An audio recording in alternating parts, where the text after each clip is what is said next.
একটা ডালিম গাছের নিচে কিচ্ছু নাই। দেখেন দারুল দেওবন্দ কওমি মাদ্রাসা বিল্ডিং এর নাম না, দারুল দেওবন্দ সূচনা হয়েছে একটা ডালিম গাছের নিচে।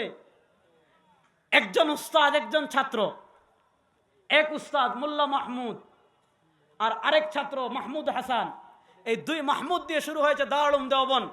যে মিশনকে সামনে রেখে দারুল দেওবন্দ প্রতিষ্ঠা হয়েছিল, যে লক্ষ্যকে সামনে রেখে দারুল দেওবন্দ প্রতিষ্ঠা হয়েছিল, যে উদ্দেশ্যকে সামনে রেখে দারুল দেওবন্দ প্রতিষ্ঠা হয়েছিল, দেখেন দারুল দেওবন্দের প্রথম ছাত্র ছিলেন শেখুল হিন্দ মাহমুদ হাসান দেওবন্দি রাহিমাহুল্লাহ। শেখুল হিন্দ মাহমুদ হাসান দেওবন্দি রাহিমাহুল্লাহ তিনি কে ছিলেন? ইতিহাস আপনি দেখেন, এত দূরে যাওয়ার দরকার নাই। আপনি উইকিপিডিয়া সার্চ দেন, আপনি গুগলে শেখুল হিন্দ মাহমুদ হাসান দেওবন্দি রাহিমাহুল্লাহ লিখে সার্চ দেন। তিনি কে? ব্রিটিশের বিরুদ্ধে রেশমি রুমাল আন্দোলনের যিনি নেতৃত্ব দিয়েছিলেন তিনিই ছিলেন শেখুল হিন্দ মাহমুদ হাসান দেওবন্দি রাহিমাহুল্লাহ।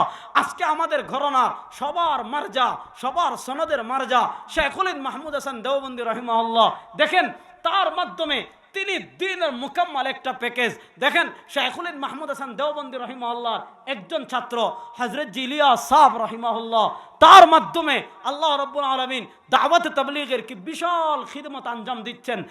শেখুল হিন্দ রাহিমাহুল্লাহর আরেকজন ছাত্র ইমামুল আসর আল্লামা আনোয়ার শাহ কাশ্মীরি রাহিমাহুল্লাহ, যার উপাধি ছিল চলতা ফিরতা কুতুবখানা, যাকে যুগের বুখারী বলা হয়, তার আরেকজন ছাত্র হাকিমুল উম্মত মুজাদ্দিদে দ্বীন ও মিল্লাত আল্লামা আশরাফ আলী থানভী রাহিমাহুল্লাহ, তাজকিয়ার লাইনে যার মেহনতের কোনো বিকল্প নাই, তার আরেকজন ছাত্র শেখুল আরবি ওয়াল আজম সৈয়দ হুসাইন আহমদ মাদানী নব্বরাল্লাহু মারকাদাহু।